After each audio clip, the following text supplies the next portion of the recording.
Mchana wa leo zimesambaa taarifa kuhusiana na kutekwa kwa mwanafunzi wa chuo kikuu cha IFM ambaye julikana kama James Temba, ambaye inasemekana kwamba mwili wake umepatikana ukiwa umekatwa kichwa na unaelea ndani ya mto kule Tabata. Sasa taarifa zimebaini kwamba James Temba ni mjomba wake James Amani Temba, ambaye ni mwanamuziki wa kundi la TMK Wanaume Family.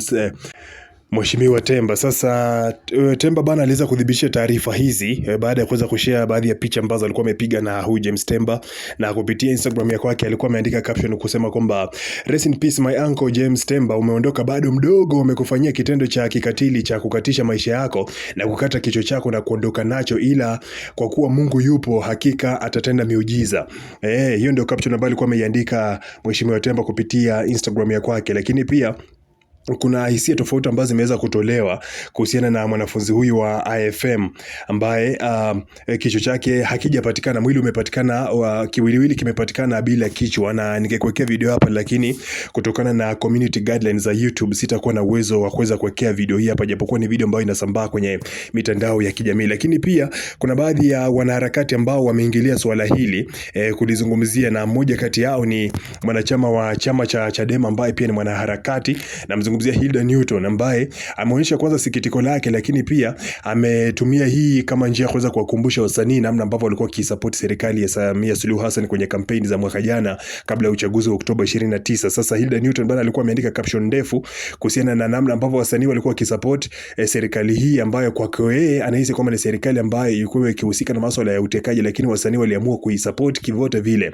Sasa ni njia yake kujaribu kuonyesha kwamba ukatili wa serikali kwa namna ambavyo ameutaja ni kwamba ni haujamwacha mtu yote salama. Yani uwe ulisupport serikali ama huku isupport serikali kwenye campaign, lazima tatizo litakuta tu na litakuwa ni kutokana na serikali. Sasa kuna baadhi ya watu ambao wametoa hisia zao nyingi sana, lakini sasa ni taarifa za kutamausha kidogo, maana James Temba ambaye ni mjomba wake Mheshimiwa Temba amefariki dunia na haijajulikana waliomteka, sababu taarifa zilikuwa zinasema kwamba alikuwa ametekwa na watu wasiojulikana. Sasa mpaka kufikia muda hapa haijulikani kama watekaji waliomshika ndio walihusika katika kumuua ama alifariki katika mazingira tofauti kidogo, lakini lawama zote kulingana na wanaharakati ni kwamba zimetupiwa serikali, maana wanaharakati wengi wanaamini kwamba swala la utekaji huu linatekelezwa na serikali ya sasa hivi ya CCM.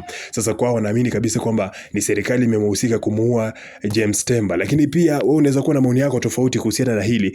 Unaweza ku drop pale chini kwenye uwanja wa comment. Kwa hili tukio ambalo limetokea kwa huyu jamaa kuweza kukamatwa, japokuwa polisi hawajatoa tamko lolote kuhusiana na hili, lakini swala la yeye kuweza kutekwa na watu wasiojulikana na kiwiliwili chake kimepatikana ndani ya mto hakina kichwa, unalichukuliaje swala hili? Nipe maoni yako pale chini kwenye uwanja wa comment.